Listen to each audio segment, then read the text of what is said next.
बड़ी खबर है, राष्ट्रपति ट्रंप का सीज फायर का बढ़ाने का ऐलान। जी ईरानी प्रस्ताव आने तक सीज फायर रहेगा, ये ट्रंप ने कहा है। वार्ता खत्म होने तक सीज फायर रहेगा, ट्रंप का ऐलान। ईरान की सरकार बटी हुई है, ट्रंप ने कहा। मुनीर और शहबाज शरीफ के कहने पर सीज फायर।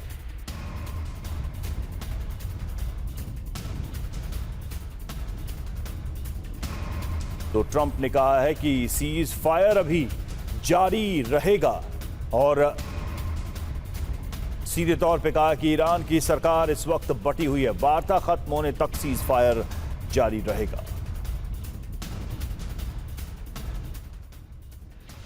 तो ट्रंप के सीज फायर के ऐलान पर ईरान का बयान, हमले के लिए वक्त चाहते हैं ट्रंप, ये काली बाफ ने कहा। सीज फायर बढ़ाना ट्रंप की चाल है, काली बाफ का बयान। हारने वाला शर्तें नहीं थोप सकता, घेराबंदी बमबारी से कम नहीं है, ये काली बाफ ने कहा है।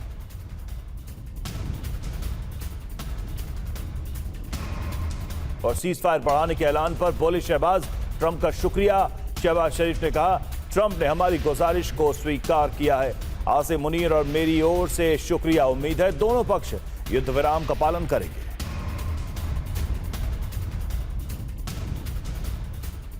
ईरान यूएस सीज फायर पर यूएन का बयान, युद्ध विराम बढ़ाने का स्वागत। यूएन ने कहा, सीज फायर विश्वास बहाली में बड़ा कदम।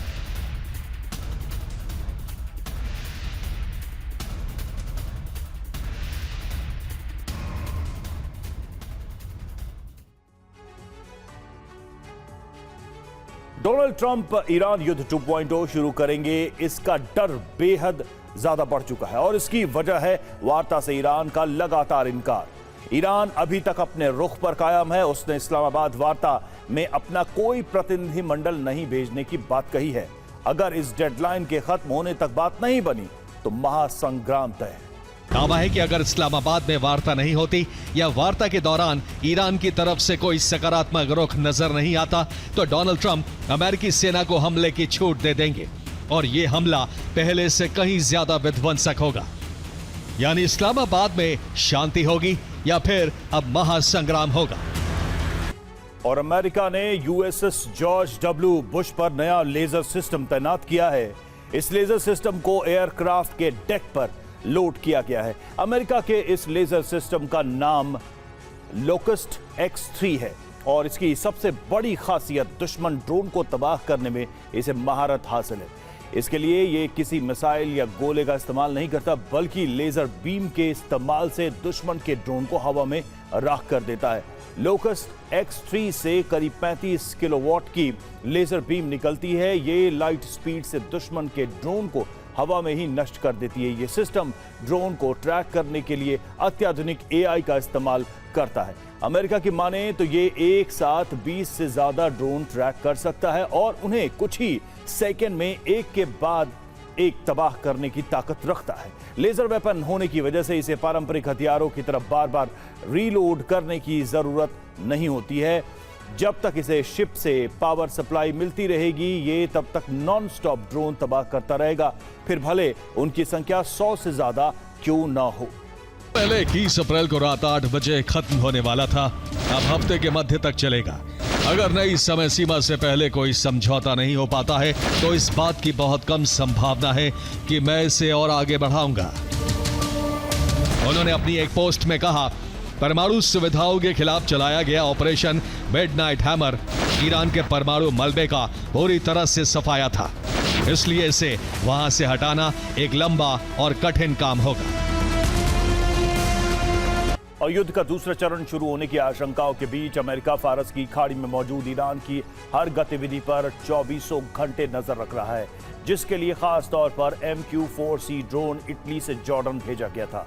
अब ये ड्रोन प्रतिदिन जॉर्डन से फारस की खाड़ी तक उड़ान भरता है और ईरानी समुद्री तट के पास नजर बनाए रखता है। ये ड्रोन 50,000 फीट से ज्यादा की ऊंचाई पर रहकर ईरान पर नजर रख रहा है ताकि ईरानी मिसाइलों से ये सुरक्षित रहे। यूएस ड्रोन फारस की खाड़ी में मौजूद हर उस चीज को स्कैन कर रहा है जो IRGC से जुड़ी है, फिर चाहे वो मिसाइल साइट हो, बंदरगाह हो या फिर ईरान के कभी न डूबने वाले वो द्वीप हो जिन्हें अनसिंकेबल शिप कहा जाता है। सोशल मीडिया पोस्ट में कहा, हम धमकियों के साए में बातचीत स्वीकार नहीं करते। पिछले 2 हफ्तों से हम युद्ध के मैदान में अपने नए पत्ते खोलने की तैयारी कर रहे हैं। ईरान के सरकारी न्यूज चैनल की एक रिपोर्ट में कहा गया है कि ईरान की 87% जनता अमेरिका से युद्ध जारी रखना चाहती है। इस दावे का आधार एक सर्वे को बताया गया है। और सीजफायर बढ़ाने के ऐलान पर बोले शहबाज ट्रंप का शुक्रिया। शहबाज शरीफ की तरफ से कहा गया, ट्रंप ने हमारी गुजारिश स्वीकार की है। आसिम मुनीर और मेरी ओर से शुक्रिया। उम्मीद है दोनों पक्ष युद्ध विराम का पालन करें।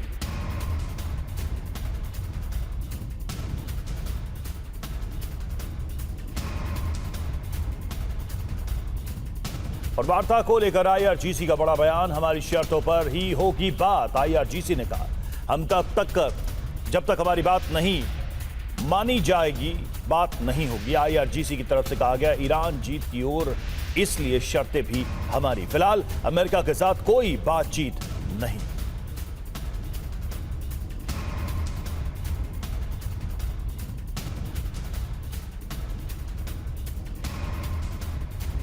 अमेरिका का दावा है कि चीन से ईरान को हथियारों की सप्लाई हो रही है और इसके लिए ईरानी कंटेनर शिप का इस्तेमाल किया जा रहा है। 3 दिन पहले ही ट्रंप ने कहा था कि चीन ने आश्वासन दिया है कि ईरान को हथियार नहीं दिए जाएंगे, लेकिन अब दावा है कि 19 अप्रैल को जब्त किए गए जहाज से हथियार बनाने के काम आने वाले उपकरण मिले। सवाल यह है कि अमेरिकी नाकेबंदी के दौरान भी क्या चीन के हथियार ईरान पहुंच रहे हैं। इस रिपोर्ट में जानिए चीन कैसे ईरान की मदद के लिए ऑपरेशन डार्क चला रहा है। कि ईरानी जहाज पर चीन से भेजे गए मिसाइल केमिकल्स लदे थे जो ईरान के बैलिस्टिक मिसाइल प्रोग्राम के लिए जा रहे थे। ईरानी जहाज पर सोडियम परक्लोरेट, अमोनियम परक्लोरेट होने का शक है। सोडियम परक्लोरेट को रासायनिक प्रक्रिया के बाद अमोनियम परक्लोरेट में बदला जाता है। Ammonium perchlorate solid missile fuel के लिए जरूरी है, जो मिसाइलों और रॉकेट्स को उड़ान के लिए थ्रस्ट देता है। आमतौर पर मिसाइल के फ्यूल का 70% हिस्सा इसी से बनता है। जनवरी 2025 में भी ईरान को चीन से सोडियम परक्लोरेट की बड़ी खेप मिली थी। ये 2 जहाजों MV कोलबान और MV जेरान से ईरान के बंदर अब्बास पोर्ट पहुंचा था। दोनों जहाज चीन के ताइकांग पोर्ट से निकले और लगभग 3 हफ्ते की यात्रा के बाद बंदर अब्बास पहुंचे थे। 1000 टन सोडियम परक्लोरेट से 260 खैबर शिकन मिसाइलों का ईंधन तैयार हो सकता है। चीन तक ईरान अपनी शैडो फ्लीट के जरिए तेल पहुंचाता है और बदले में इन्हीं जहाजों में हथियार लादकर भेजे जाते हैं। ईरानी तेल टैंकर खर्ग द्वीप से तेल लेकर चीन भेजे जाते हैं, जो खर्ग के बाद फारस की खाड़ी से होते हुए स्ट्रेट ऑफ हॉर्मुज पहुंचते हैं। इससे आगे ओमान की खाड़ी और अरब सागर से होते हुए हिंद महासागर में जा पहुंचते हैं। वहां से मलक्का स्ट्रेट पार करके मलेशिया के पास तक पहुंचते हैं, जहां मलेशिया के जोहोर समुद्री क्षेत्र में ईरानी टैंकर से ऑयल शिफ्टिंग होती है। चीन के टैंकर में तेल शिफ्ट किया जाता है, जिस पर इंडोनेशिया या फिर मलेशिया का फ्लैग लगाया जाता है, जहां से शैडो फ्लीट को साउथ चाइना सी से चीनी पोर्ट तक पहुंचाया जाता है। फिर शेनज़ेन पोर्ट पर तेल उतारा जाता है। शेनज़ेन पोर्ट से हथियारों के लिए इस्तेमाल होने वाले उपकरण लादे जाते हैं। टॉस्का का रूट ऐसा ही था। ये चीन के ताइकांग पोर्ट पर रुका, यहां से कुछ केमिकल रखे गए। इसके बाद ये गाओलान पोर्ट पहुंचा, जहां से सैन्य उपकरण रखे गए। और 39 दिन के युद्ध के दौरान पूरी दुनिया ने ईरान के मिसाइल और ड्रोन शक्ति देखी। ईरान ने बता दिया कि अमेरिकी डिफेंस सिस्टम को पूरी तरह से रोकना असंभव है, जिससे न सिर्फ अरब देशों में भय है, बल्कि अमेरिका और यूरोप की कंपनियों को भी अब अमेरिकी सुरक्षा कवच पर भरोसा नहीं रहा।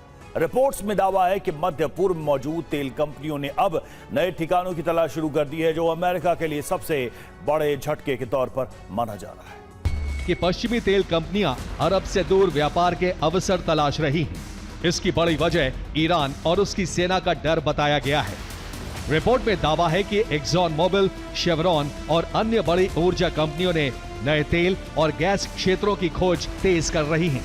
ऐसे क्षेत्र जो ईरान से जुड़े खतरों से कोसों दूर हैं। एक्सॉन ने हाल ही में नाइजीरिया के गहरे समुद्री तेल क्षेत्रों में $24 बिलियन के निवेश की योजना पेश की है।